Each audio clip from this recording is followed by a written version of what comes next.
serie de el Webinar Series de Puerto Rico IT Cluster, y en esta ocasión vamos a hablar de Machine Learning Overview, así que es algo introductorio, y nos acompaña nuevamente el doctor Wilfredo Lugo Beauchamp. Bienvenidos a todos. Si le puedes dar para el frente. Muchas gracias, Sofía. Vamos a hablar un poco sobre los rules o las reglas del seminario. Este seminario va a estar siendo grabado y va a estar disponible luego en nuestro canal de YouTube del Puerto Rico IT Cluster. Como siempre, les pedimos que apaguen los micrófonos y las cámaras durante la presentación. Si tienen cualquier pregunta en cualquier momento, por favor, háganla llegar a través del chat para ir monitoreando y haciéndole preguntas directamente al conferenciante durante la charla. Y si tienen preguntas durante el Q&A, por favor, levanten la mano, que es un botoncito que está en la parte superior de la pantalla, como un emoji con una manita arriba, y entonces pueden prender la cámara y el micrófono cuando le toque su turno y luego pues lo apagan. Así que también respeto y cordialidad con todos los asistentes, por favor, como siempre. Y sin más preámbulos, le damos la bienvenida. Antes de eso, le queremos recordar que el próximo octubre 12 tenemos nuestro próximo seminario en la serie, que es Cómo venderle al gobierno federal, con Teddy Matthew. Ese va a estar bien interesante y es uno de los seminarios que nos han solicitado mucho a través de las diferentes redes sociales y correo electrónico, así que va a ser de mucho beneficio para las personas que están buscando venderle al gobierno federal, entender lo que es las certificaciones 8A, Hobson, Women Owned y Veterano. Así que ese va a estar bien interesante. Apúntenlo en sus calendarios, suscríbanse para octubre 12. Y sin más preámbulos, le damos la bienvenida al doctor Wilfredo Lugo Beauchamp. Y entonces aquí está toda la información del doctor, pero a mí siempre me gusta darle la bienvenida y que él se presente porque él puede hablar un poquito más sobre lo que él hace y por qué es un experto en este tema. Así que, doctor, bienvenido y gracias por asistir. Muchas gracias, Alberto. Buenas noches. Como dijo Alberto, mi nombre es Wilfredo Lugo. Actualmente trabajo en la empresa privada en Hewlett Packard Enterprise. Ahí básicamente tengo el rol de lo que se conoce como un Distinguished Technologist y trabajo siempre he trabajado, por lo menos los últimos 10, 15 años he trabajado en el área de data. Ahora mismo tengo una posición de Data Strategist. Adicional a eso, dicto un curso por semestre en la Universidad de Puerto Rico en Mayagüez, específicamente en el Departamento de Ingeniería y Ciencias de Computación.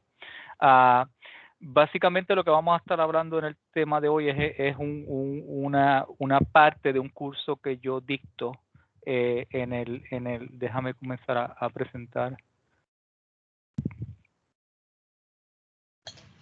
No, este no es, ¿verdad? Déjame ahora sí. Se estaba viendo bien ahí. Se estaba viendo bien, ok. Sí. Y nada, esto es básicamente dentro del curso de bases de datos a gran escala, que es un curso que a nivel avanzado, básicamente graduado, que yo dicto algunos semestres. Hay un componente bien grande de Machine Learning. Este componente, por lo general, el curso tarda 4 semanas y condensarlo en 1 hora es uno de los retos más grandes que he tenido en tiempos recientes. Así que voy a tratar, he estado en estas últimas días he estado tratando de cómo atacar ese problema, porque todos los que conocen un poquito de Machine Learning saben que en 1 hora pues es bien difícil.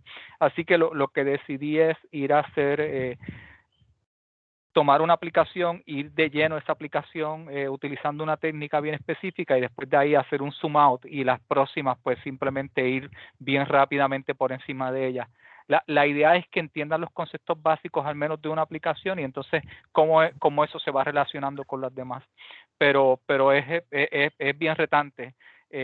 Yo cuando se acabe la presentación voy a poner un link. Yo básicamente tengo videos de todo este material en YouTube y yo tengo un playlist que el que quiera ir de lleno a un tópico en específico que yo aquí pasé bien rápidamente, pues tal vez puede ir al playlist de YouTube y tener más información. Otra cosa que quiero aclarar, Alberto dijo que yo era un experto en esto y no me considero un experto. Sí creo que entiendo lo suficiente y puedo puedo dominar bastante del tema, pero no, es un área que está cambiando tanto y tanto y tanto tan rápidamente que yo creo que es bien difícil tener un experto en Machine Learning. Sí puede haber expertos en áreas bien específicas de Machine Learning, pero como todo es bien difícil. Y nada, solamente quería hacer esa aclaración, pero la idea es tratar de dar el contexto completo, y la idea es que cuando salgan de aquí y si no tenían una idea de lo que es Machine Learning, cuando salgan de aquí digan, ah, sí, yo creo que entiendo lo que es eso. Por lo menos esa es mi meta. Nada, muchas gracias. Vamos de lleno ya al curso. Básicamente a mí me gusta siempre comenzar con las definiciones, y ya en el 1959 ya se estaban hablando de definiciones de lo que era Machine Learning. En el 1959 pues se decía, pues mira, es un área de estudio que básicamente es como darle a las computadoras la habilidad de que ellas se programen ellas mismas. Y eso se conocía más o menos Machine Learning con la información que teníamos en ese tiempo. En el 1998, Mitchell dio la definición que yo creo que es una de las más robustas que hay ahora mismo, que básicamente está diciendo que la computadora aprende de una experiencia, y de esa experiencia aprende a hacer una tarea. Y esa tarea la tenemos que medir de una manera en específico, y tratar de mejorar esa medida con experiencia. La idea es que a mayor experiencia podemos hacer esa tarea de mejor manera, pero obviamente tenemos que tener una definición de cómo medir que esa tarea que estamos ejecutando es mejor. Si vamos esa misma definición y vamos, este es el concepto básico, y lo llevamos entonces al punto de vista de data y lo que trabajamos en ese punto, pues decimos que tenemos una serie de datos definidos, y a esos datos definidos los conocemos como la experiencia, cosas que ya pasaron o cosas que tenemos información al respecto. Tenemos un algoritmo de aprendizaje que va tomando esa experiencia y va creando diferentes hipótesis, y por eso casi siempre nos referimos a esta hipótesis como H, y con esas hipótesis trata de ejecutar una tarea. A la misma vez, con esas hipótesis tratamos de tener alguna métrica de cuán bueno o malo esa hipótesis puede ejecutar esa tarea. Y así por lo general es la manera más sencilla de verlo. Lo que va a pasar en nuestros próximos, en esta próxima hora, es que vamos a estar añadiéndole muchas más cajitas a este concepto básico. Pero este es el concepto básico. Tengo data, y esos datos estoy diciendo que esa es mi experiencia. Voy a tratar de alguna manera de aprender de esos datos para yo generar hipótesis. Y esas hipótesis entonces son capaces de ejecutar una tarea en específico, pero obviamente para yo saber si esa tarea es buena o mala, necesito algún tipo de métrica que me diga cuán bueno o malo son esas hipótesis contra esa tarea. Y esa es la definición básica, pero poco a poco vamos a ir entrando en cada una de estas cajitas y vamos a ir expandiendo esas cajitas para que tengan una idea más básica. Pero ¿qué pasa? Cuando hablamos de Machine Learning, hay diferentes tipos de Machine Learning. Machine Learning no es solamente una sola caja. Por ejemplo, hablamos de Machine Learning no supervisado. Y esto se asemeja mucho, esto difiere mucho de lo que vimos anteriormente, donde ya tenemos unos datos en específico y tenemos una experiencia. Esto sí, hay unos datos ya previstos, pero no necesariamente nos dicen mucho del problema, de la tarea que queremos resolver. En este caso, supervisado es bien parecido a lo que vimos anteriormente, donde tenemos una experiencia con datos y tratamos de generar hipótesis o algoritmos de aprendizaje contra esa experiencia. Y el área que se está trabajando mucho últimamente es lo que se conoce como Reinforcement Learning, que yo lo veo como una combinación de ambos, pero definitivamente es un área aparte. No se puede decir que es no supervisado o supervisado. Bien importante, porque muchas veces hablamos de Machine Learning como un concepto de Artificial Intelligence, pero la mayoría, por lo menos como yo lo veo es que la academia como tal está trabajando mucho en Machine Learning desde el punto de vista de Artificial Intelligence, pero a nivel de lo que se conoce como Data Science, hay mucha gente trabajando en Machine Learning, pero es más para propósitos de aplicaciones. Necesito algoritmos de Machine Learning o herramientas de Machine Learning para resolver soluciones reales. La academia sí está bien enfocada en Artificial Intelligence y hacer muchas cosas en esta área, pero yo lo veo como que Machine Learning es un punto que se usa en ambas, dentro de Data Science y también dentro de Artificial Intelligence como tal. Pero entonces, ¿por qué estamos hablando de...? Ustedes vieron que la definición original o la primera definición que tenemos es de 1959. ¿Y por qué del 1959 ahora es que estamos hablando de Machine Learning y por qué tenemos todas estas cosas? Cuando vamos al timeline de Machine Learning, la mayoría de los conceptos que estamos utilizando hoy, yo diría el 95% de los conceptos que estamos utilizando hoy dentro de Machine Learning no son conceptos nuevos. Son conceptos que llevan algunos hasta siglos ya que se habían explorado y se había documentado y habían escritos y papers acerca de esas tecnologías. Estamos hablando de redes neurales, 1951, los teoremas de Bayes de probabilidad, 1800, reinforcement learning en el 89, los GANs es lo más reciente y estamos hablando de 2014. Tenemos muchas cosas que ahora se están usando mucho, pero no fue porque se hizo, se descubrieron recientemente. Son cosas que ya existían. ¿Cuál es la razón por la que se use ahora estos algoritmos que ya existían y que ya se entendían y que ya habían escritos y se habían probado que funcionaban? ¿Cuál es la razón de que se estén usando ahora? ¿Por qué ahora el boom de Machine Learning? Y básicamente ese boom tiene dos razones específicas. La primera es la data. Cuando estos algoritmos estaban y estos escritos se hicieron, no había tanta información como para que estos algoritmos funcionaran correctamente.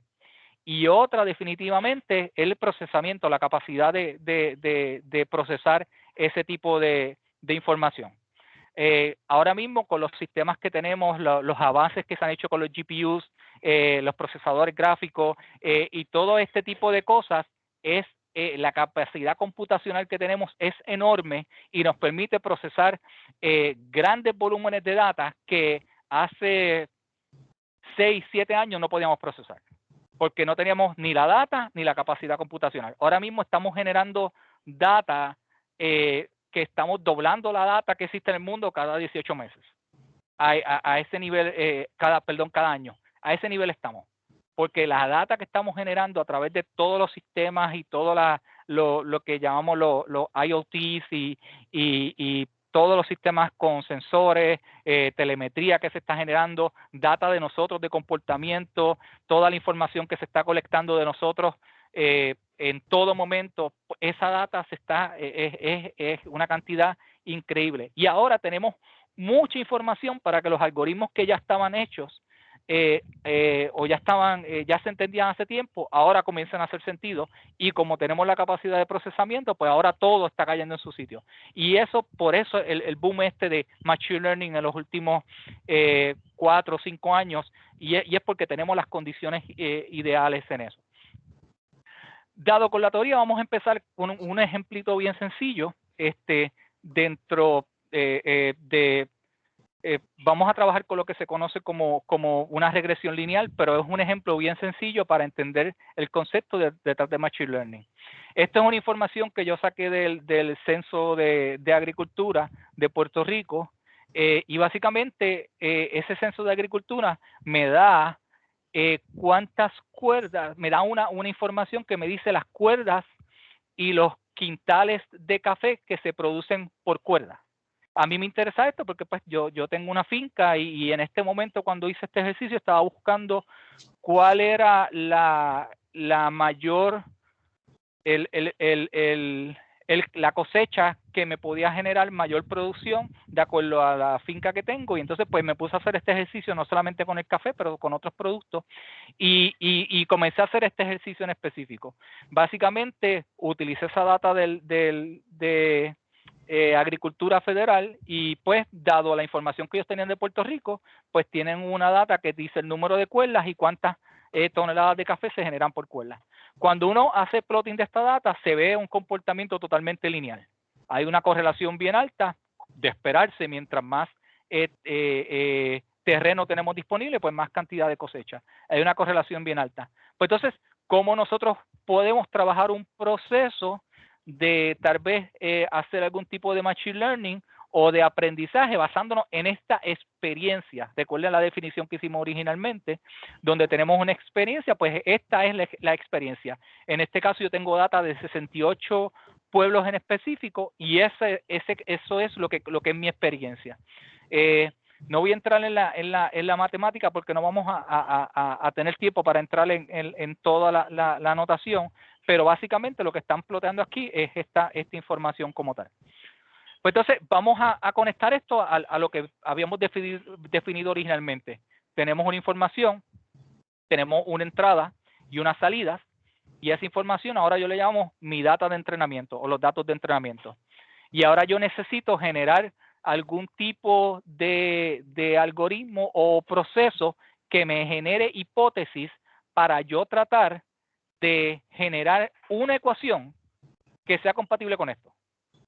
Y ese es el proceso más sencillo. Yo tengo que generar una ecuación de esta manera. ¿Por qué de esta manera? Porque yo estoy viendo que la data es lineal, y ahora mismo estamos trabajando un problema de lo que se conoce como linear regression. Así que cuando hablamos del concepto de machine learning como tal, lo que estamos hablando es cómo nosotros podemos estimar estos parámetros, que en este caso pues tenemos el que es dependiente de X, y tenemos pues lo que conocemos como el bias. ¿Cómo yo puedo estimar estos parámetros para generar una ecuación que me pueda representar toda la variabilidad que está en esa data? Y ahí comenzamos entonces a ver lo que es cómo podemos trabajar ese concepto de machine learning. ¿Y cómo el algoritmo hace eso? Pues de la manera que más ustedes pueden, la manera más sencilla posible. Vamos a comenzar a darle a esos valores o a esos parámetros valores aleatorios. Y yo comienzo a generar una ecuación. Pues yo genero una ecuación, yo digo z sub 0 1.5 y z sub 1 es 0. Y tiro una gráfica. Y después voy cambiando esos parámetros y voy tirando gráficas diferentes. Pero ¿qué pasa? Necesito tener alguna manera de yo saber si esos parámetros de verdad me están representando a la data que yo tengo dentro de mi experiencia. Así que esa es la pregunta. Ok, yo genero parámetros aleatoriamente, pero de alguna manera yo tengo que saber si esos parámetros están haciendo sentido contra la data que yo tengo de experiencia. Y entonces, pues ahí es que viene el concepto, lo que se conoce como una función de costo. En este caso, como estamos trabajando con un proceso lineal, pues utilizamos una función de costo que se conoce como el mean square error. ¿Qué es el mean square error? En ese caso, sencillamente yo estoy diciendo, yo genero una hipótesis contra la data X sub I es una de estas cuerdas, de estos, y esa hipótesis yo la estoy comparando con el valor real que yo tengo de ese número, que es esta data que vemos aquí. En un caso ideal, donde la hipótesis sea exactamente igual a mi data real o a lo que yo estoy generando, esta diferencia debe ser 0. Por lo tanto, lo que yo quiero siempre es minimizar ese error. Yo quisiera que este H sub 0, que es mi hipótesis de turno, la que yo estoy evaluando en este momento, cuando yo lo evalúo en esta entrada, que básicamente son las cuerdas, y lo comparo contra el valor original de mi experiencia, pues eso sea 0. Y entonces, si yo puedo hacer eso, pues definitivamente yo ahora tengo una manera de yo poder decir de todas las líneas que yo vi ahorita, dado cambiándome mis parámetros, cuál de esas líneas es mejor o peor para representar la data que yo tengo en mi experiencia. A este tipo de ecuación se le conoce como función de costo. Y siempre cuando hablamos de Machine Learning vamos a hablar de funciones de costo. Las funciones de costo, esto es solamente un ejemplo de una función de costo para linear regression, que es el problema que estamos trabajando. Puede haber muchas funciones de costo, pero la idea principal de la función de costo es evaluar una hipótesis contra la representación original de la data. Y eso es la idea dentro de la función de costo. Puede que no sea esta, puede que sea otra función de costo, pero la idea siempre es la misma. Tenemos que evaluar esa representación. Básicamente, este es un ejemplo. La función de costo vimos que era cuadrática. Y en este caso, al ser cuadrática, sabemos que tiene un mínimo. Y eso es lo que estamos buscando. Ese mínimo. En este caso, pues tengo unas 4 puntos, que básicamente estos 4 puntos es una ecuación de y es igual a x, porque pues donde en 1, 1, 2, 2, 3, 3, y lo que yo hice en este caso, digo, pues mira, para esto es simplemente un ejemplo, voy a fijar z sub 0 es igual a 0, ¿qué quiere decir? Que si z sub 0 es igual a 0, ¿cuánto tiene que ser el z sub 1? Esta función de costo, si yo le hago un plot, me di cuenta que esta función es 0 cuando z sub 1 es igual a 1, dado estos puntos. ¿Por qué? Porque esa es la ecuación, y es igual a x. Por lo tanto, esto es un ejemplo bien básico donde yo estoy fijando z sub 0. Lo fijo a 0, pero básicamente estamos obteniendo una función al cuadrado cóncava, y aquí me está diciendo, en este punto en específico, esta diferencia es 0. Y como esta diferencia es 0, quiere decir que cuando z sub 1 tiene este punto, ese punto es cuando esta hipótesis representa la data original. Es cuando mejor representa la data original. En este caso es un caso totalmente hipotético donde yo lo hice más que para que fuera exactamente la data original. No necesariamente siempre va a ser 0, casi nunca va a ser 0, pero simplemente estamos representando cómo minimizar esa función. ¿Qué pasa? En este caso yo tengo 2 dimensiones y una de esas dimensiones la estoy poniendo en 0.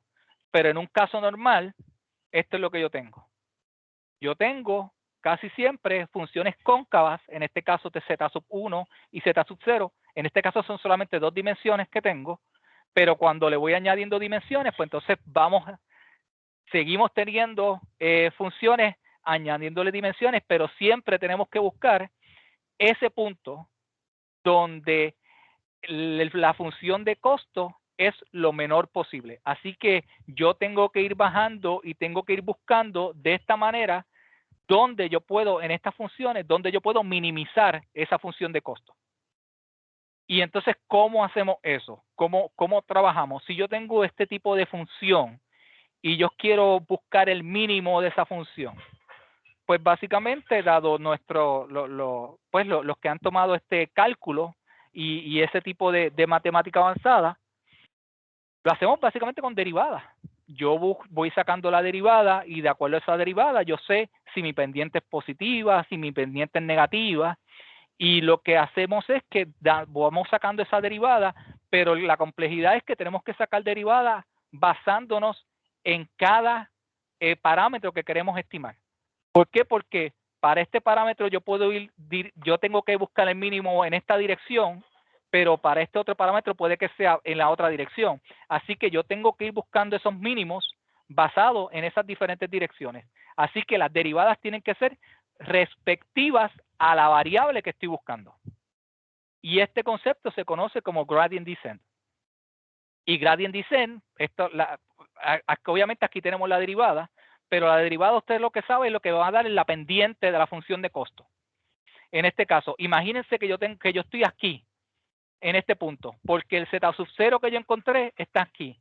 Este es mi mínimo, aquí donde yo quiero llegar. Pues entonces yo le saco la derivada. La derivada en este punto está bajando, es negativa. ¿Qué pasa? Que a la derivada ser negativa, y esto alfa, que vamos a ver lo que es, que se conoce como la razón de aprendizaje, ser negativo, yo básicamente le estoy sumando negativo por negativo a z sub 0. Z sub 0 está acá abajo. Si yo estoy aquí, ¿qué va a pasar? que en la próxima iteración de esa tasa sub 0 se va a mover un poquito para acá. Y en la próxima iteración se va a volver un poquito para acá. Hasta llegar a este punto. ¿Qué pasa si estamos en este punto? Pues ahí la derivada es positiva. Por lo tanto, al ser positiva, se la restamos y ese valor de z sub 0 es menor. ¿Qué va a pasar? Que empezamos a bajar un poquito y comenzamos a bajar. Siempre lo que estamos buscando es minimizar esa función de costo basándonos en el parámetro que estamos buscando. ¿Cuán rápido o cuán lento yo voy bajando?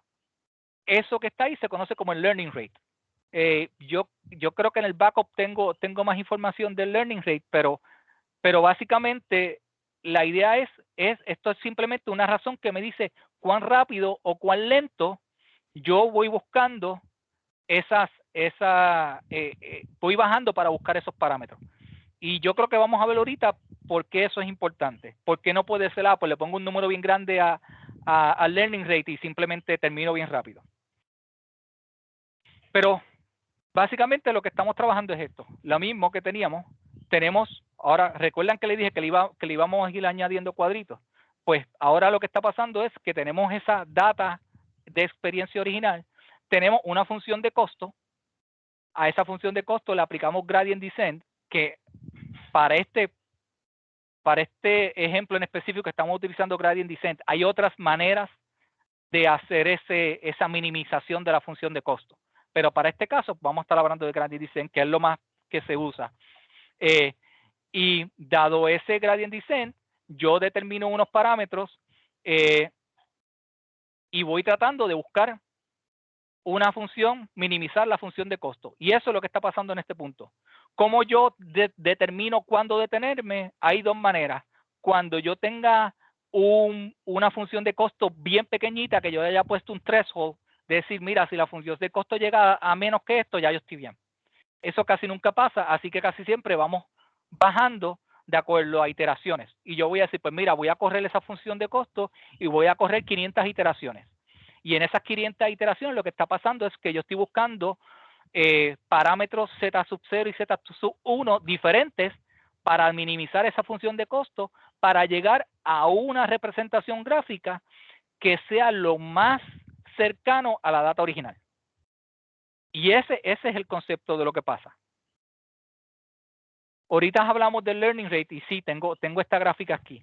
¿Qué es lo que me dice el learning rate? Pues imagínense que tenemos esta data y un learning rate bien bajito, lo que va, en este caso el learning rate es bien alto. 1 a la menos 7 es bastante alto a nivel de un learning rate. Lo que estamos diciendo es que cuando haya una iteración, ese learning rate, esta es la data que se tiene que representar y esos primeros parámetros todavía está muy lento. Le falta. Ahora, aquí a 100 iteraciones, ya básicamente hay una línea que representa bastante la data original. A las 500 iteraciones, esa línea está básicamente igual en este punto. Y a las 1000 no ha habido mucho cambio. Así que en teoría, con este learning rate, en este problema en específico, fuimos bastante buenos, ya con 100 iteraciones. Ahora, en este caso, tenemos un learning rate mucho más bajito. La misma data, en una iteración, 100 iteraciones, 500 iteraciones, 1000 iteraciones. ¿Por qué está pasando esto? Porque la razón de cambio está tan lenta que el algoritmo ahora se va a tardar mucho más en llegar a una representación para tratar de parear esa data en específico. Y eso es un problema. Entonces usted puede decir, pues sencillo, le pongo un learning rate más alto posible y ya con eso no tengo problema. Ya con eso voy a resolver todos los problemas. Lamentablemente no. Lamentablemente uno de los problemas es si tengo un learning rate muy bueno, va a converger bien rápido y después de eso ya no va a haber mucho cambio. Este es un learning rate más o menos lento, que todavía le falta mucho. Este es un learning rate muy grande. Y el problema con poner un learning rate muy grande es que pasa esto. Recuerden que hablamos ahorita de que usted iba bajando poco a poco y ahí si estaba aquí, iba bajando poco a poco en este punto. Pues si usted le pone un learning rate muy grande y esto está aquí, ¿qué va a pasar? Que ahora el cantazo, cuando usted le decida restar esa derivada, ahora usted lo va a poner acá. Se fue ya del mínimo. Y entonces, pues dice, no está bien, pero ahora yo calculo otra vez. Y cuando calculo otra vez, pues tiene un learning rate tan y tan y tan alto que ahora lo va a poner, lo va a mandar a la derecha, pero como es tan alto, lo va a mandar para acá.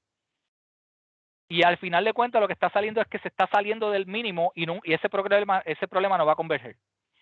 Por lo tanto, un learning rate muy alto casi siempre se lo va a ver porque los problemas de memoria, problemas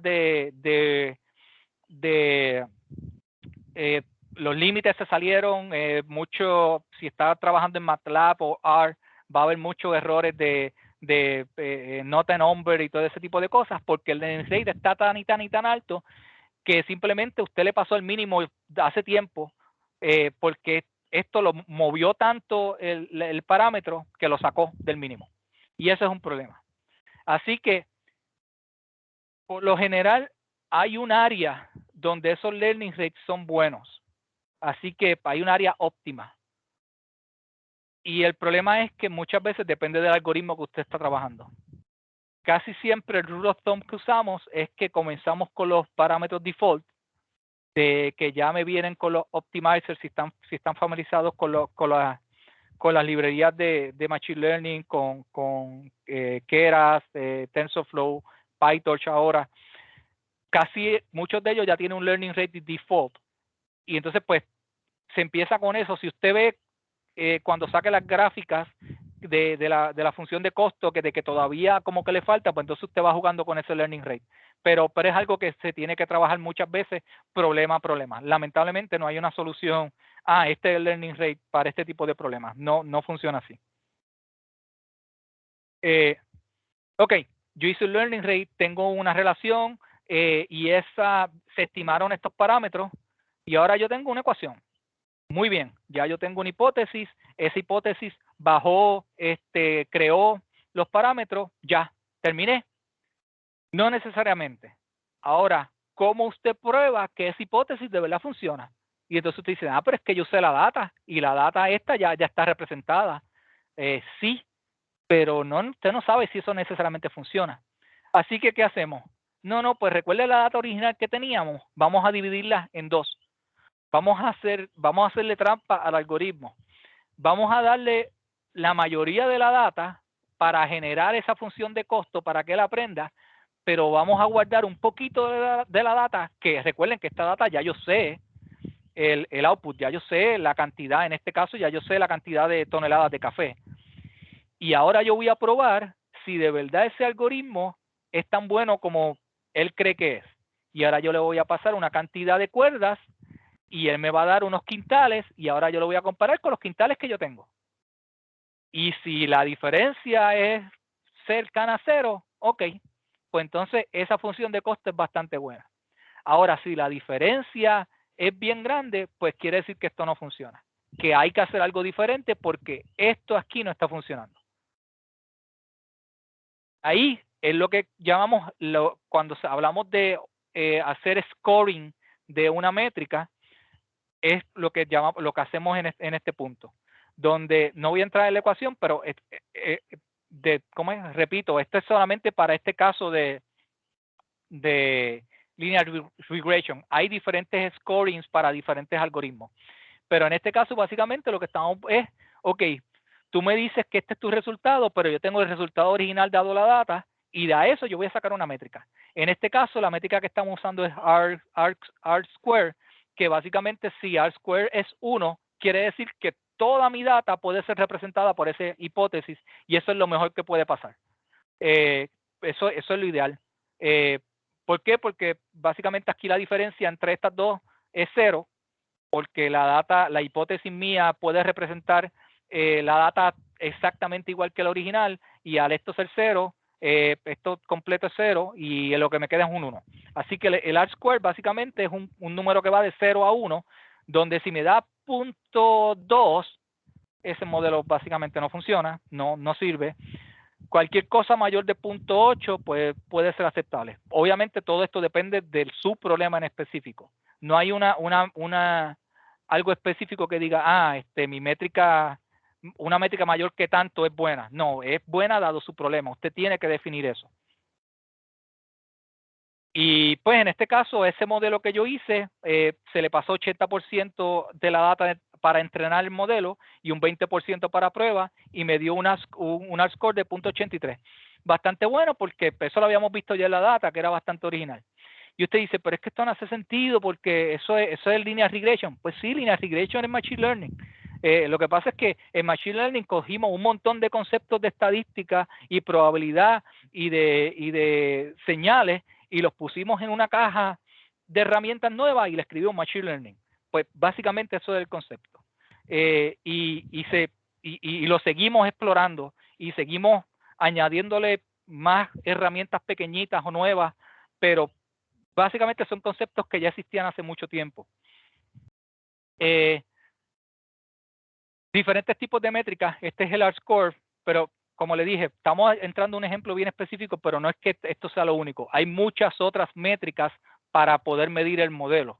Así que, como cuando usted está haciendo un modelo de machine learning, usted tiene que escoger su métrica. Usted tiene que saber qué es lo que hace sentido para su modelo en específico y tiene que buscar una métrica que haga sentido para lo que usted quiere que su modelo haga.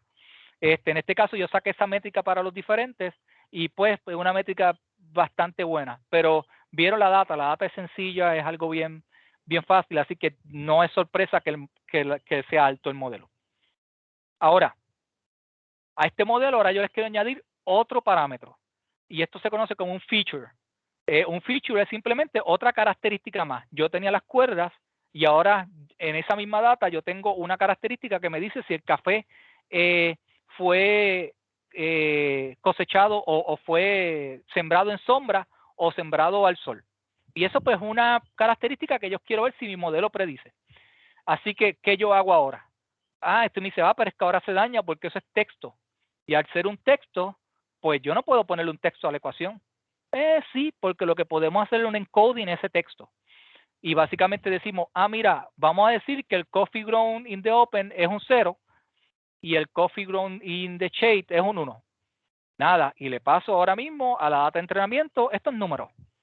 Siempre voy a usar números. Lo que simplemente hacemos es que le hacemos un tipo de encoding diferente a la data para seguir pasándole el número. Y ahora, ¿qué pasa? Tenemos una función de hipótesis un poquito más compleja, porque ahora tenemos otro valor. Tenemos x1 y tenemos x2. Pues yo añadirle ese feature adicional, pues ahora tengo más complejidad. Recuerda el gradient descent, donde tenía que sacar derivadas parciales de acuerdo a cada parámetro, pues ahora hay que hacerle una derivada adicional. Así que seguimos. Al final de cuentas, esta es la notación general, donde estos son los parámetros y estos son las X. Y aquí pues puede haber un montón de parámetros. Obviamente, a mayor parámetros o al mayor número de features que usted le añada a su ecuación o a su modelo, más complejo se pone el modelo. Porque entonces significa que hay más computación envuelta. Pero básicamente el modelo, las técnicas son exactamente igual. Y nada, simplemente le podemos seguir añadiendo features y poder por ir buscando. En este caso, cuando yo le añadí ese feature, el R-score me bajó un poquito. Ahora está en 0.82. Sigue estando bien, quiere decir que se puede predecir algo, pero todavía tal vez pudiese mejorar. ¿Qué yo hice al final? Pues yo le añadí un montón de features adicionales. Le añadí los municipios, le añadí la temperatura, con otro dataset que tenía, le añadí la temperatura promedio en ese municipio para ese año, le añadí las pulgadas de lluvia promedio para ese municipio y le añadí diferentes productos, todos los que yo tenía en ese dataset. Y al final de cuentas, pues, obviamente esto tarda mucho más, es un modelo más complejo, tiene mucho más variables, mucho más data, porque pues tiene más información. Ya no es solamente las cuerdas. Y aquí el R-score es un 0.62. Eso ya no es un buen modelo. Eso es algo como que tal vez .12 más y básicamente es mejor tirar una moneda para que te dé un resultado, o .12 menos. Pero esta parte se queda exactamente igual. Vimos que tenemos data, esa data la dividimos entre dos sets, uno para entrenar y otro para probar que esa hipótesis fue está dando números aceptables. Tenemos una función de costo, tenemos gradient descent y vamos iterando, generando parámetros totalmente. Originalmente los parámetros son aleatorios, pero vamos generando parámetros para poder generar una hipótesis. Pero al final de cuentas lo que busca Machine Learning es una ecuación. Y eso es lo que trata de buscar Machine Learning. Una ecuación que pueda representar la data. ¿Y qué es la data? La experiencia. Si nosotros podemos generar esa ecuación que pueda representar esa data, lo que ahora podemos hacer es que cualquier data que me llegue nueva de ese proceso, la puedo estimar, y aquí viene el concepto, la puedo predecir. Porque si yo sé el pasado, Machine Learning se basa en que si yo sé el pasado, ahora yo puedo predecir el futuro. Siempre y cuando la data, los inputs se queden en la misma distribución de datos. Y esa es la parte que trata de generar, que intenta trabajar Machine Learning. Vamos a hablar un poquito de Logistic Regression. Todo lo que hablamos hasta ahora es Linear Regression. Logistic Regression es algo bien parecido. Lo que pasa es que en lugar de yo decidir que el output va a ser un número, ahora el output va a ser una clasificación. En este caso pues tenemos sí y no, si el email fue un spam, sí y no, y nada. En ese caso lo que hacemos es que al final de esto le ponemos lo que llamamos una activation function. En este caso es un tipo de activation function que es el más sencillo, que se conoce como el sigmoid. Y el sigmoid es básicamente esta función que lo que hace es que si el output viene por acá, si el output es negativo o positivo, la idea es que te dé un 1 o un 0. Y esa es la idea. Tener algún tipo de discriminación para que cuando tu linear regression te dé un output, hacerlo 0 o 1. Y de esa manera, pues ahora el output de la hipótesis es una clasificación en lugar de un número. Pero seguimos trabajando con más o menos los mismos conceptos. La función de costo cambia. Eso está en el backup, no lo añadí para hablar de eso. La función de costo es diferente y en el backup explica por qué tiene que ser diferente, porque ahora al yo trabajar con esta función exponencial ahora yo tengo un problema porque esta función exponencial, cuando le saco el costo, ya eso no es cuadrático. Así que al yo buscarle el mínimo, tengo que hacer unas manipulaciones para yo poder poder minimizar esa función de costo. Así que la función es diferente.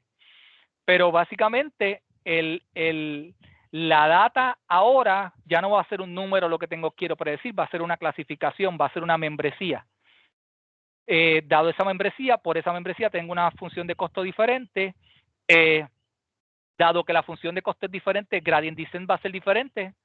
O sea, la ecuación como tal va a ser un poco diferente, pero básicamente seguimos dividiendo en dos diferentes tipos de entrenamiento y generando hipótesis y calculando alguna métrica.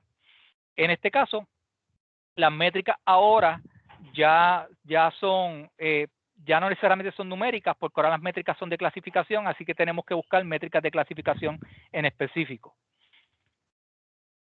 ¿Qué pasa cuando tenemos más de una variable que no es 0 o 1? Por ejemplo, nosotros estamos viendo el problema de una clasificación sencilla, sí o no. Pues, ¿qué pasa si ahora la clasificación son 3? Sí, no, tal vez. En ese caso, pues, lo que se hace casi siempre son dos métodos. Uno de los más que se usa, el one versus rest, es que yo genero un problema para cada clasificación donde digo, ok, en este caso que es soleado, nublado, lluvioso, con nieve, pues yo calculo que vamos a sacar la hipótesis solamente para los problemas que son soleados o no soleados. Y en no soleados pongo todo esto. Y saco una hipótesis. Y entonces dice, ok, ahora vamos a sacar una hipótesis para nublado contra todo lo demás. Y eso se conoce el one versus rest. Así que en realidad estamos sacando 4 hipótesis diferentes y lo que hacemos es que para todas esas hipótesis buscamos el valor mayor que me dio esa hipótesis y esa es la que le asignamos a la clase. Pero en realidad tenemos que generar 4 hipótesis diferentes. Y ese es uno de los parámetros que se usan normalmente para cuando tenemos problemas de muchas clasificaciones en el output.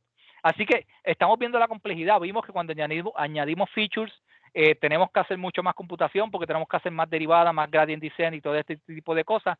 Pero también cuando tenemos problemas de múltiples clasificaciones, también añadimos mucha más computación. Y también cuando vimos que tenemos que hacer encoding de la data, por ejemplo, si la data está en texto, tenemos que transformar esa data de alguna manera a numérica. Así que también hay computación en ese tipo. Y este tipo de cosas se sabían hace muchos años, pero no había la computación para yo poder hacer todas esas manipulaciones y tener un algoritmo en algún tipo de tiempo considerable. Esto es la matriz de confusión de aquí cuando hablamos de clasificaciones. Esta es la manera que nosotros medimos medimos cuán bueno es un algoritmo, y esto pues lo que se conoce como los positivos puros, los negativos puros, los falsos negativos y los falsos positivos. No voy a entrar muy de lleno a esto, pero se usa mucho, no necesariamente Machine Learning, esto viene del área médica, cuando se hacían pruebas de si un tratamiento funcionaba o no funcionaba. De ahí viene esto no es necesariamente computacional, pero es lo que se usa para medir cuán bueno o malo es un algoritmo de clasificación como tal. Hablamos de linear regression y hablamos de logistic regression. Esos son básicamente 2 algoritmos, para hacer lo que conocemos como Machine Learning supervisados. Vamos a ir bien rápidamente por lo que son los decision trees, que es otra manera también de hacer algoritmos de supervisión. Y básicamente lo que tenemos es, ahora la data de entrenamiento está de esta manera. Y de esta manera, pues, nosotros tenemos un animal que queremos predecir y tenemos diferentes características. Pues básicamente lo que hacemos es que, dado la información, construimos árboles de decisión donde vamos generando diferentes maneras de yo poder generar esos árboles decisionales.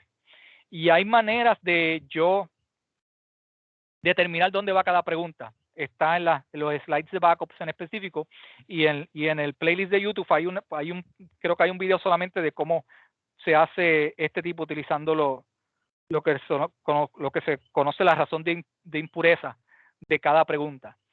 Y con esto, pues básicamente vamos determinando dónde van a ir estas preguntas y cómo nosotros vamos construyendo ese árbol decisional.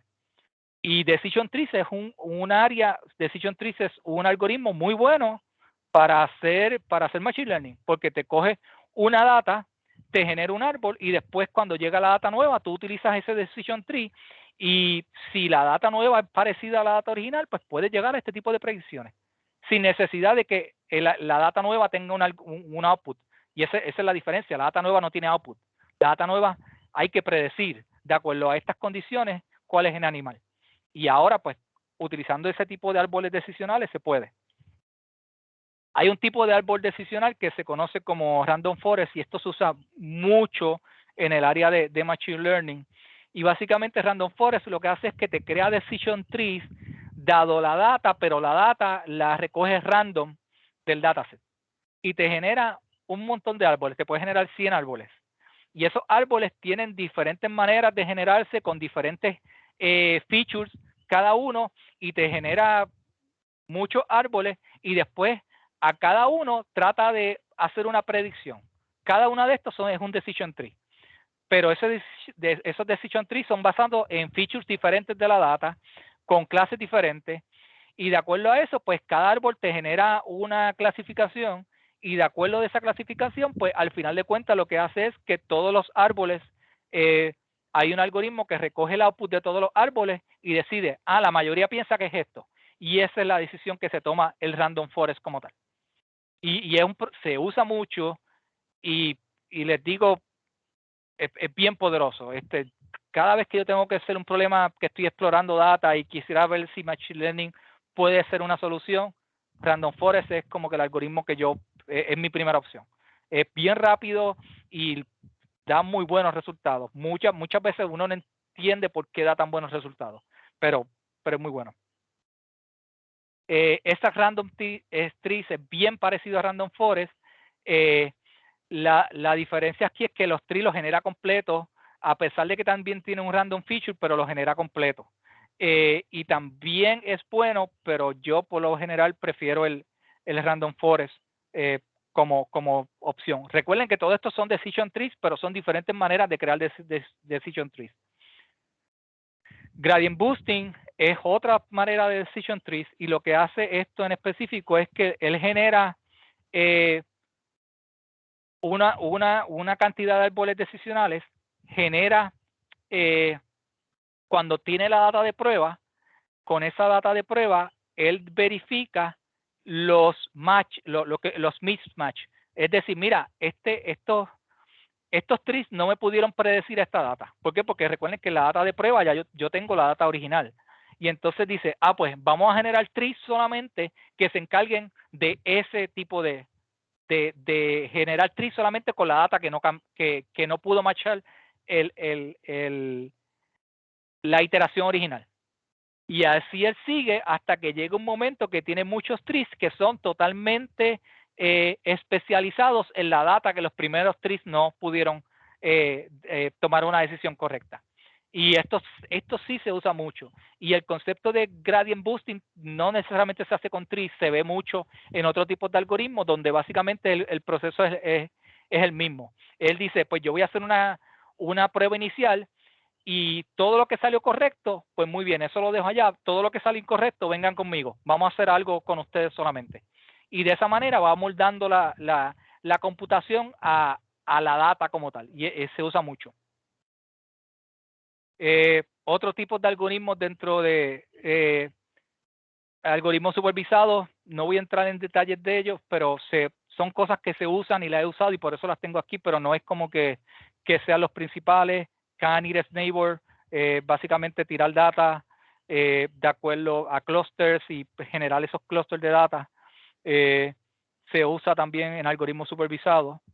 Linear discriminant, básicamente aquí lo que estamos cambiando es las dimensiones de la data original para poder buscar maneras de yo poder diferenciar esa data de alguna manera o de otra.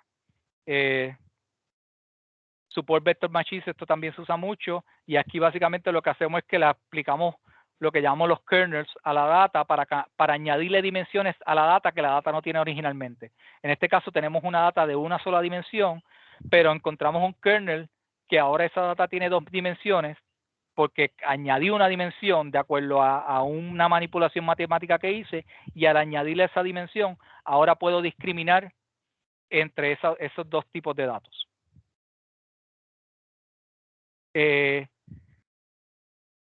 Bias, esto es probabilidad. Básicamente yo utilizo todo lo que está en la data y yo voy sacando probabilidades, y de acuerdo a esas probabilidades yo construyo un árbol de probabilidad, y dado a eso, pues toda la data nueva, de acuerdo a la probabilidad de la data pasada, yo puedo predecir cuál va a ser el modelo.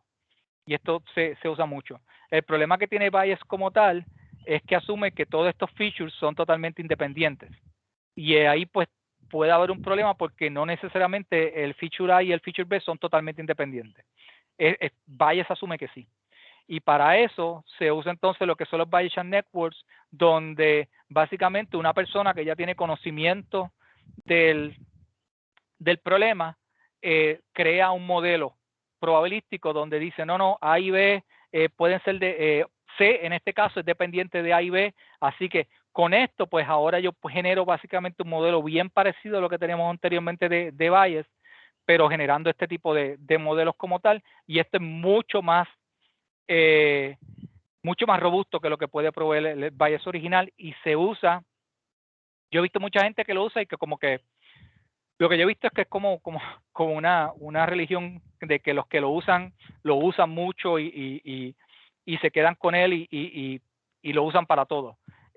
Pero fuera de ese tipo, de esas personas, pues no lo veo mucho afuera, pero los que lo usan para todo.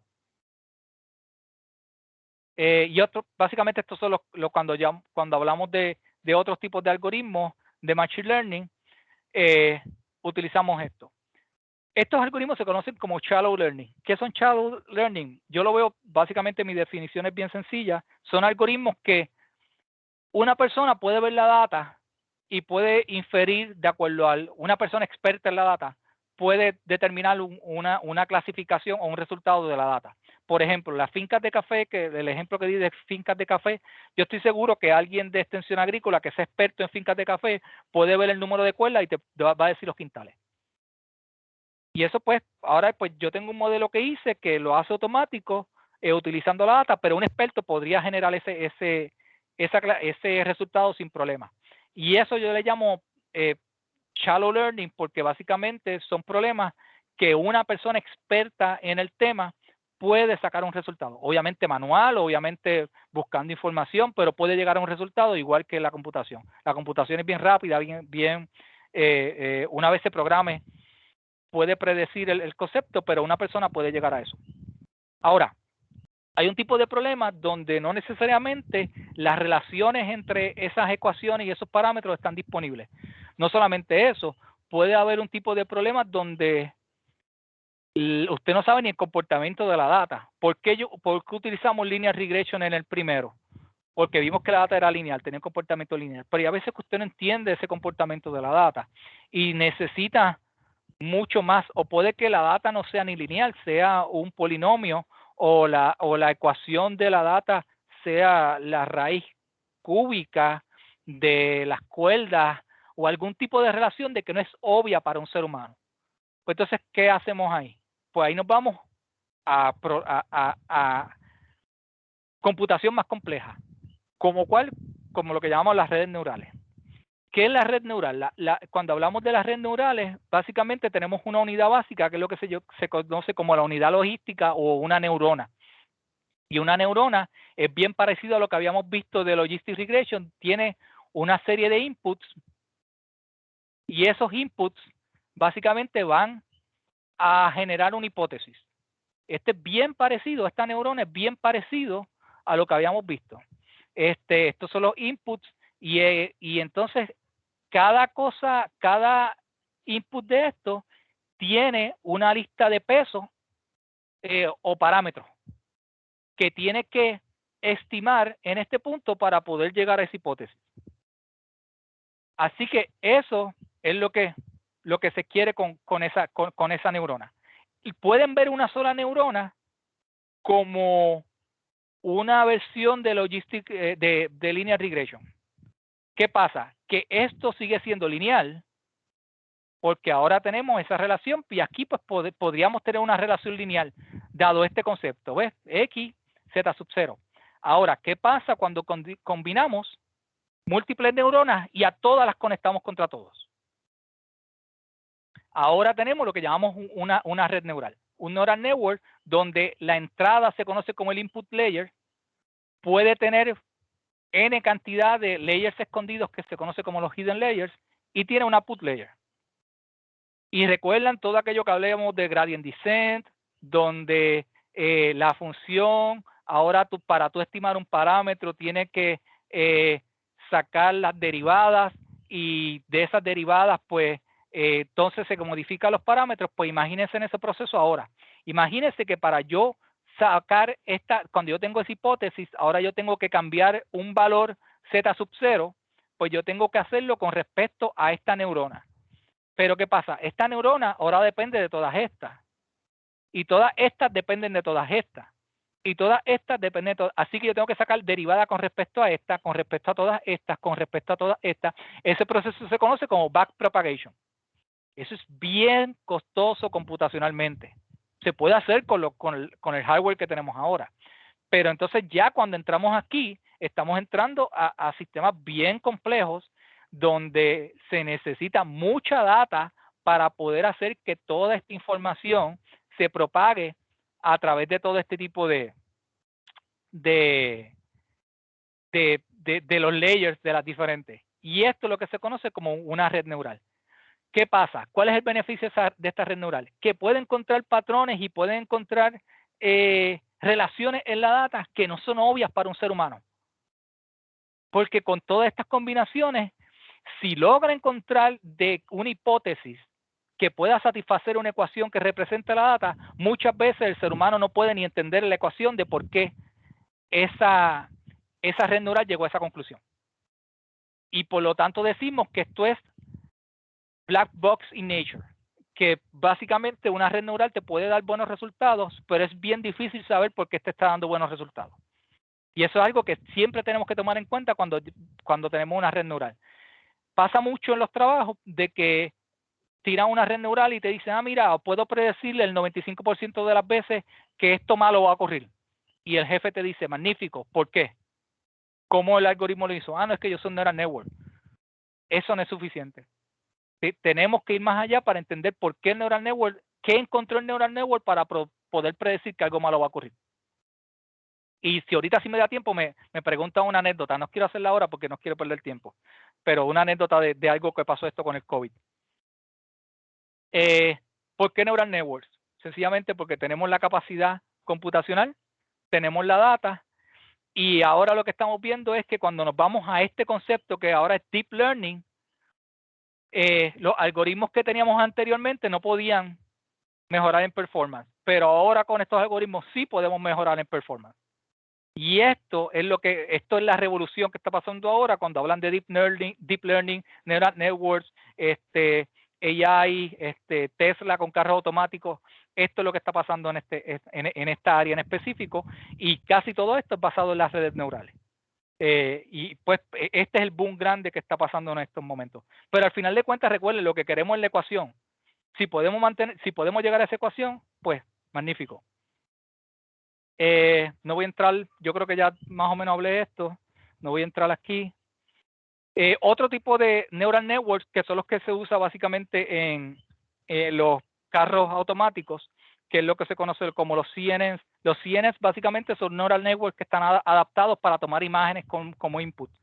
Los que ustedes que saben de DSP o cogieron clases de image processing, pues básicamente imagínense que ahora le ponemos filtros, y los filtros, pues recuerden que la multiplicación en frecuencia es convolución en tiempo. Pues básicamente lo que estamos haciendo es convoluciones aquí, y estamos multiplicando para generar filtros, y ahora esta red neural lo que hace es que tiene muchos filtros, y esos filtros me van sacando features específicos de la imagen para poder detectar diferentes cosas dentro de la imagen.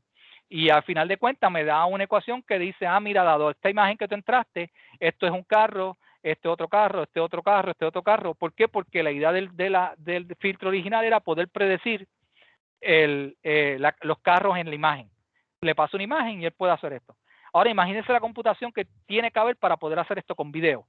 Y por eso gran parte de la inversión de Tesla y Google y estas compañías de automatización es en el hardware que están usando para poder hacer este tipo de computación. Recurren neural networks, esto se usa mucho en lo que se llama sequence networks. Esto es todo lo que se conoce como natural language processing, todo lo que es secuencia, música, DNA. ¿Por qué? Porque ahora lo que tenemos es que no es necesariamente el input es importante, el orden del input es importante. Y aquí tú ves los inputs, pero ahora este input entra primero, se hace una computación, esa computación tiene un output, y ese output ahora va con el segundo input. Y ahora podemos entonces hacer diferencias semánticas, asumiendo que eso son música, todo lo que sea secuencia. Podemos hacer diferencias semánticas que con un neural network original no podíamos tener. ¿Por qué? Porque en el neural network original no hay relación entre los inputs. Se asume que no hay ese tipo. Aquí no, aquí estamos diciendo, no. Lo que está en N3 puede que tenga alguna dependencia con X1, perdón, X3 con X1. Y por eso se utiliza este tipo de frecuencia, de neural networks. Otro que esto salió en el 2014, la persona que lo hizo en una noche, y es porque se le ocurrió una idea mientras estaba con unos panas y dijo, yo creo que yo puedo hacer eso, y sacó esto. Y básicamente este es un concepto bien sencillo. Él dijo, imagínese que yo tengo un neural network que me dice si esto es una cara o no es una cara. Algo bien sencillo. Y ese neural network, además de decirme si es una cara o no, le pasa algún tipo de información a alguien que genere algo. Y entonces, ¿qué comenzó a hacer? Generaba imágenes totalmente aleatorias. Aleatorias, estamos hablando, puede ser imágenes con píxeles totalmente aleatorios. Se lo pasaba al discriminador. El discriminador decía, no, eso no es una cara. Ok, no es una cara. Y entonces le pasaba eso y le pisaba también algún tipo de información de por qué él pensaba que no era una cara. Y así seguía este generador generando imágenes aleatorias hasta que él aprendía a generar información de la nada, totalmente sintética. Por ejemplo, estas personas nunca existen, no existen. Estas son imágenes generadas por un generador. En este caso, lo que pasó aquí es que con un GAN tenían miles de horas de video de gente guiando de día, pero no tenían horas de noche. Y el problema era que querían asegurarse de que los modelos de autopilot estaban funcionando de noche. Pues, ¿qué hicieron? Buscaron un discriminador que me determinara si la imagen era de día o de noche, y de acuerdo a eso generaron horas y miles de horas de videos de noche utilizando videos de día. Y el GAN ahora mismo se usa mucho se está usando mucho en seguridad, donde básicamente se pone a un ente de estos que determina si hay alguien atacando la computadora, y este generador comienza a hacer ataques hasta que pueda hacer un ataque que el discriminador no pueda determinar como un ataque. Si puede hacerlo, pues quiere decir que encontró una vulnerabilidad, y se está utilizando mucho en esa parte de seguridad, pero esto es bien interesante lo que se puede hacer con este modelo. En ambos lados, los dos son neural networks. Ahora vamos a entrar en la parte de que no tenemos información suficiente para generar una hipótesis original, y esto es lo que se conoce como Machine Learning no supervisado. Vamos a ir bien rapidito por esto. Cuando hablamos de Machine Learning no supervisado, pues tenemos data, tenemos información, tenemos que hacer algún tipo de interpretación y encontrar patrones en esa data. Recuerden, la data no está clasificada, no tenemos números de quintales de café, no tenemos labels de la data. Así que lo que yo estoy tratando es de generar algún tipo de patrón o labels de acuerdo a esa data. Y muchas veces pues comenzamos con lo más básico, que son los clusters, y cluster trata de agrupar la data de alguna manera. K-means es uno de los más que se usa. Hierarchical cluster, otro tipo de manera de agrupar la data y ver si si tenemos algún tipo de información útil en esa data. DBScan, otra manera. No tenemos tiempo de entrar en esto. Se usa mucho también la detección de anomalías, y entonces Local Outlier es otro algoritmo que se utilizan en los videos, que recuerden acordarme ponerme el link de los videos para que vean, porque se discuten todo esto en específico. Isolation Forest también para detectar anomalías en específico. Autoencoders, se está usando mucho y es basado en neural networks. Básicamente lo que se hace es que se pasa una entrada, puede ser una imagen o algún tipo de secuencia, y se trata de ir reduciendo esas dimensiones o esos features a lo menos posible, y después se trata de generar esa imagen original como estaba. Si yo pude hacer eso y pude generar esta imagen en el output bien parecida a esta, quiere decir que yo puedo reducir esa imagen o comprimir o codificar esa imagen en estas dimensiones bien pequeñas. Y esto tiene un montón de áreas en el área de modelos generativos, de reducción de ruido. Se está usando bastante. RBM se usa mucho para lo que es collaborative filtering. Esto es, por ejemplo, cuando usted va a Netflix y le hace rating a una película, y de acuerdo al rating de usted, puede que ahora a mí me recomiende la película que usted vio, porque usted y yo tenemos algunos ratings en común, y de acuerdo a eso dice, mira, a esta persona tal vez le va a gustar aquello que esta otra persona le hizo rating. Y eso se conoce como collaborative filtering. Y se está utilizando mucho. Hay un video de esto solamente, así que si le interesa este tipo de cómo generar información útil sin tener nada, porque no es supervisado, es una área interesante para verla. Los DBM, lo mismo, cómo generar información en nuevas. Esto se basa en lo que vimos anteriormente, en los Boltzmann Machines en específico, pero también es bien interesante porque te permite clasificar utilizando Neural Networks. Y yo creo que es el último slide. Esta es la parte de Reinforcement Learning.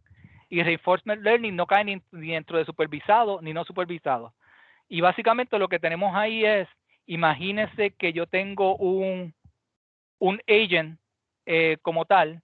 Quiero entrenar un sistema para que tome decisiones. Y entonces yo básicamente tengo un agente y esa agente toma algún tipo de acción contra un ambiente. Y hay un interpretador que me dice cómo ese ambiente se ha modificado. Y le dice ahora a la gente si, ok, dado que existe, tiene una recompensa o puedes tener una penalidad. De acuerdo a eso, ahora este agent va aprendiendo de lo que él mismo está haciendo. Por lo tanto, la data no existe, la data original es 0. Pero él mismo va generando su propia data para poder saber si lo que está haciendo está bien o está mal. Esto se está utilizando mucho en robótica. Y el ejemplo original de esto, el clásico, todo el mundo decía, como la romba, que era la escoba esta. En realidad la romba nunca usó este tipo de algoritmo, pero era el ejemplo clásico donde la romba prende y va chocando con todo y va aprendiendo hasta que va haciendo un mapa del cuarto y va diciendo, ya yo sé por dónde pasar porque ya yo aprendí, pero originalmente tenía 0 data, 0 información. Y la información se fue creando, cometiendo acciones y dado los sensores que tiene, teniendo recompensas de que, mira, no estoy chocando por aquí, pues por aquí debe ser. Por aquí choqué, pues por aquí no debe ser. Y eso es lo que se conoce como Reinforcement Learning. Y yo creo que este es el último slide. Eso es todo por ahora. Hay un montón de slides de backups, de un montón de cosas que no discutí, que eran o mucha matemática o cosas que no creo que, obviamente no hay forma de darlas en una hora, pero yo creo que está bastante... está todo en lo que yo le envié a Sofía, así que van a tener acceso a eso. Y deja ver si consigo, yo creo que este es deja ver si puedo. Este es el playlist de los videos que utilizan estos slides. Esto es de la clase original. Y ahí entro mucho más en detalle. Eso sí, estamos hablando de 4 o 5 horas de diferentes videos que tal vez si les interesa, pues pueden, me dejan saber. Y ya, yo creo que eso es todo. No sé, dudas, preguntas. Yo estaba pensando que no se ha ido la luz, yo llevo hablando todo este tiempo y nadie me escuchó. Escuchamos alto y claro. Muchas gracias por esa excelente presentación, Wilfredo. Te habla Eliud. Gracias, Eliud. ¿Hay algunas preguntas? Pueden, como el grupo es pequeño, pues en confianza pueden abrir su micrófono y hacer sus preguntas. Wilfredo, te invito a que mires el chat de la sesión, porque ha habido diversos planteamientos y preguntas ahí. Y pues tal vez puedas ir respondiendo a ellas en lo que la gente se organiza para hablar. Ok, veo Juan. Si tengo algún GitHub. No, ahora mismo no tengo en específico GitHub. Lo que tengo es básicamente lo de los videos que presenté como tal, pero no tengo así código de GitHub del ejemplo. La otra pregunta, si trabajo con Bayesian Networks o Deep Learning, no, de seguro con Bayesian Neural Networks no he trabajado, no trabajo. En Deep Learning he trabajado a nivel de lo que estoy haciendo en la industria, pero no me gustaría clasificarlo como Deep Learning. Básicamente te puedo contestar, he usado Neural Networks para poder hacer modelos de predicción, pero no, por lo general, ni yo ni mi equipo es lo primero que vamos. tratamos siempre de utilizar algoritmos mucho más sencillos. Como mencioné, Random Forest es casi siempre lo que más usamos. Siempre tenemos problemas con Deep Learning y el ejemplo que te di ahorita es un ejemplo clásico donde yo puedo ir, es bien difícil para nosotros, para mí y mi equipo, ir a un gerente, por ejemplo, o a un vicepresidente y decir, tenemos un modelo que puede detectar cuando esto va a salir mal. Y no te tienes que decirle por qué va a salir mal. Con Random Forest nos provee esa capacidad, porque en Random Forest lo que te devuelve es una decisión y tú puedes ver el paso que se siguió para llegar a esa decisión. Y inclusive hay modelos de Random Forest que te pueden decir, llegué a esta decisión porque estas variables me influyeron, estos features originales me influyeron. Con Neural Network es posible hacer algún tipo de esas cosas, pero mientras más complejo el Neural Network, mucho más difícil. Y tratamos siempre de no entrar en ello. Inclusive tenemos un modelo en producción ahora que utiliza Neural Networks y aunque tú no lo creas, lo que hacemos es corremos el Neural Network y nos da unas soluciones muy buenas y adicional a eso, a esa misma data le corremos un Random Forest para poder tratar de explicar de por qué el Neural Network nos dio esa solución. Así que por ahí es que vamos. No sé si eso contesta más o menos la pregunta.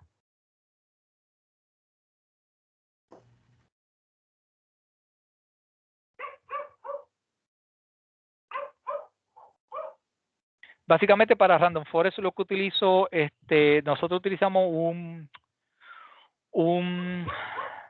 se llama Data IQ. Data IQ es un Data Science Studio de una compañía que se llama Data IQ. Y esa compañía ya tiene unos modelos básicamente ya encapsulados, donde tú le aplicas data y tú puedes decirle que voy a correr esta data y quiero, básicamente es bien sencillo, tú seleccionas los algoritmos que tú quieres correr. Y entonces, si por ejemplo, y esto es más exploratorio, tú puedes seleccionar Random Forest, Logistic Regression y le pones parámetros y él hace todo eso y después lo corre. Si funciona y resulta que de todos los clasificadores que corriste, Random Forest fue el mejor que obtuvo, entonces ahora básicamente lo que hacemos es que buscamos Random Forest y entonces hacemos una implementación bien parecida a los que ellos tienen, pero casi todo es Python en específico y utilizando las librerías de Sklearn.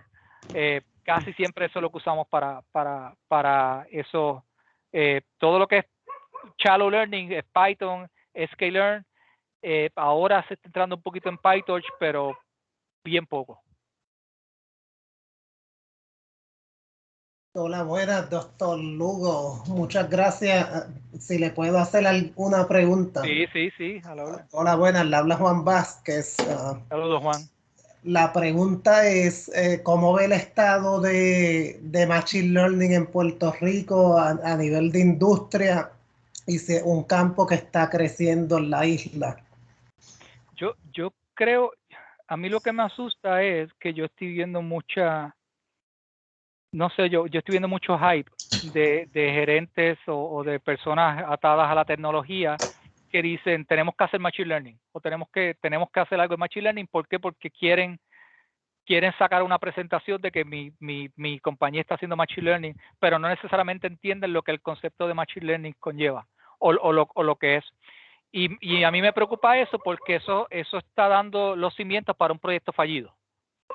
Porque, por ejemplo, yo he visto, y esto ha pasado, yo he visto gente que te dice, mira, tengo un problema, mira a ver si con Machine Learning pueden encontrar esa solución en la data.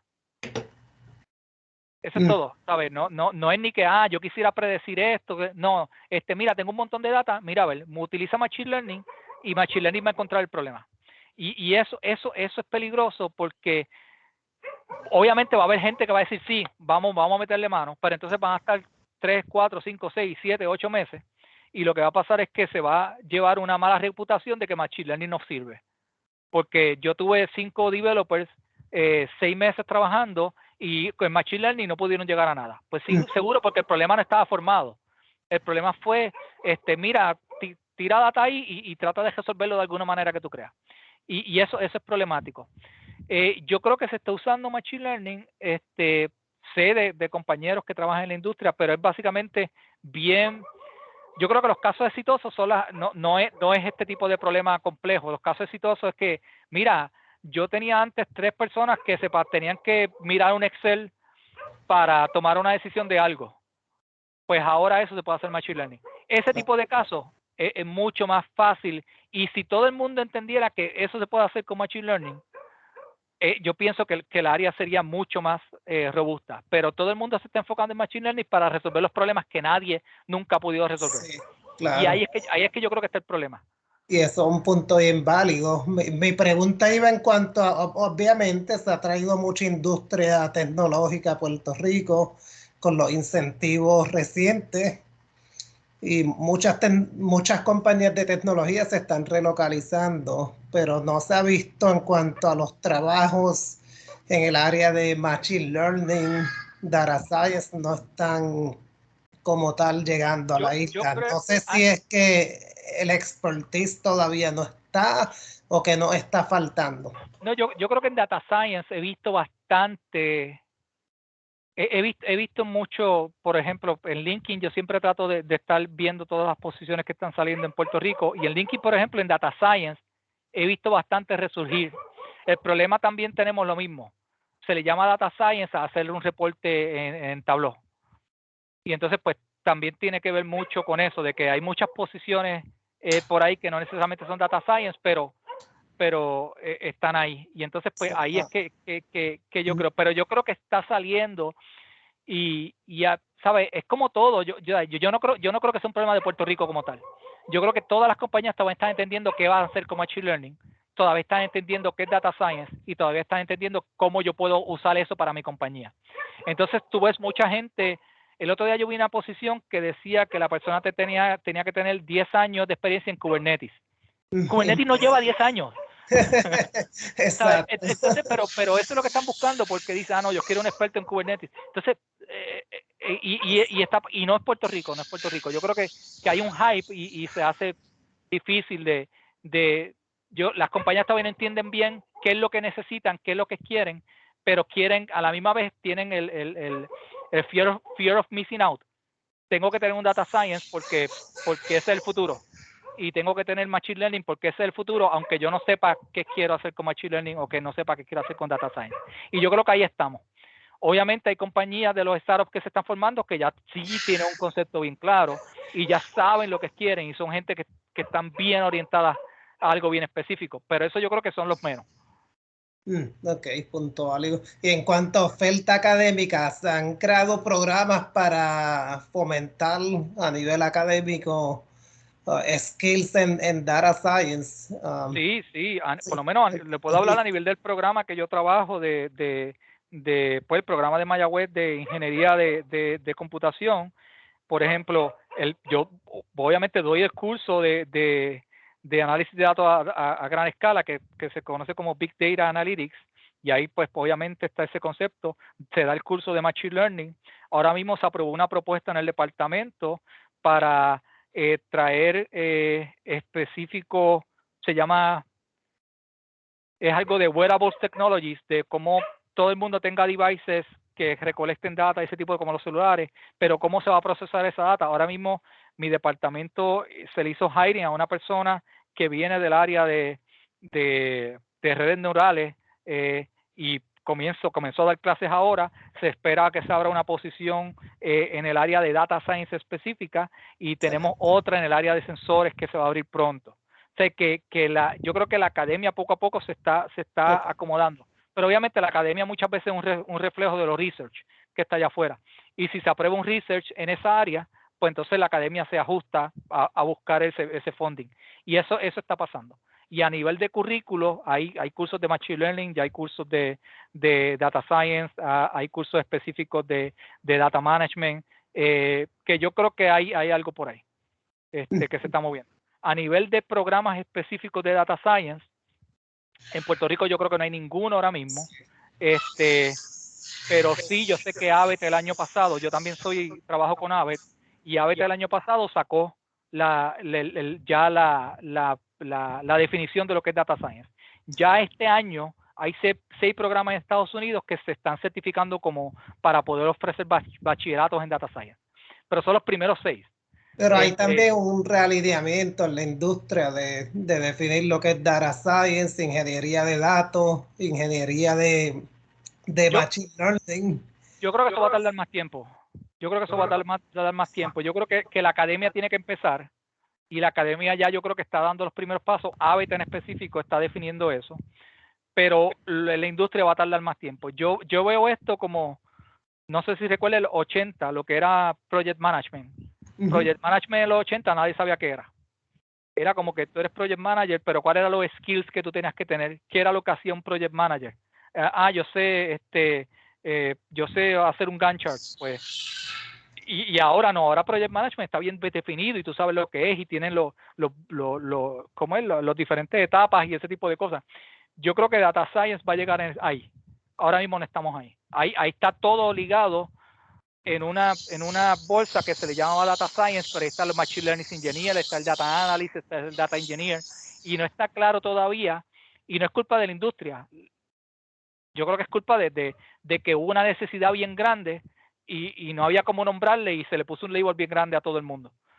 Pero yo creo que vamos a llegar ahí. Yo creo que va a haber una definición y va a haber un realineamiento de áreas donde en específico se va a determinar qué es lo que qué significa cada cosa. De acuerdo. Tengo otras preguntas de Rafael. El software de Random Forest, básicamente el que yo lo contesté. ¿Por qué no Bayesian Networks? Honestamente, nunca lo he usado. O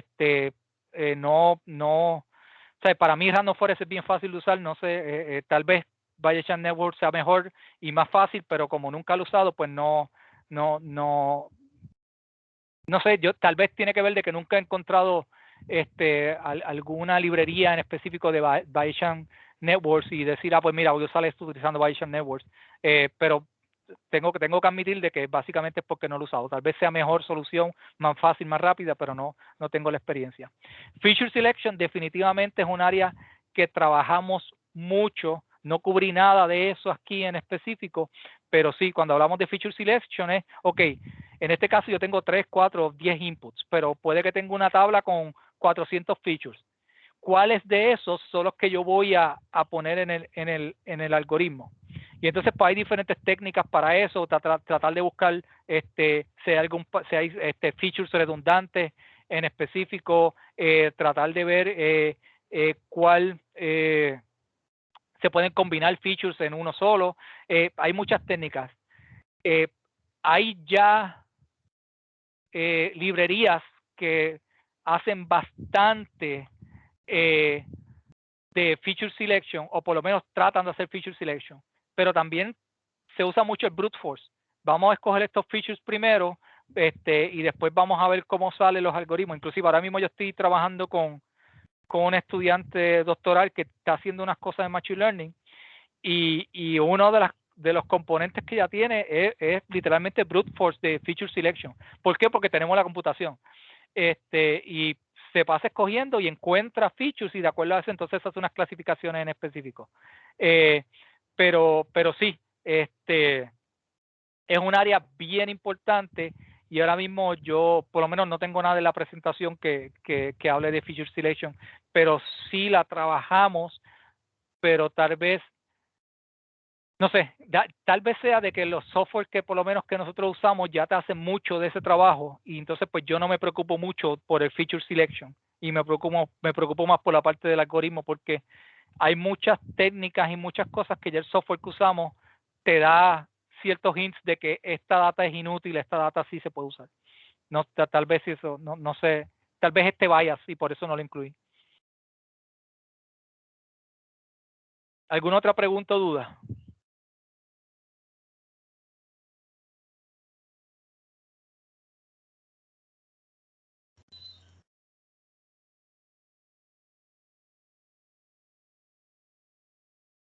Si estás hablando, estás en mute, no te escucho.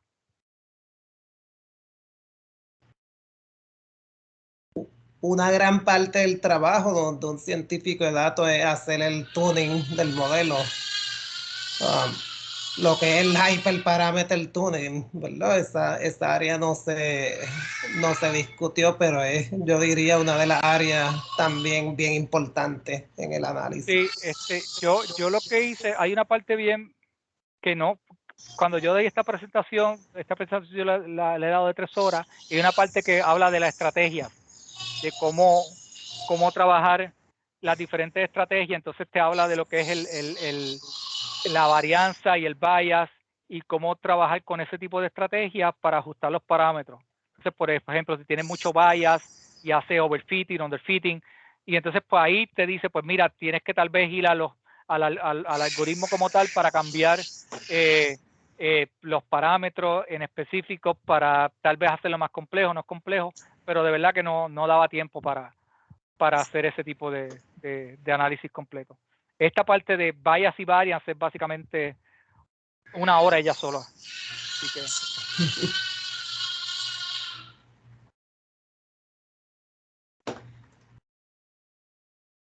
Bueno, si eso es todo, nada, gracias por su atención.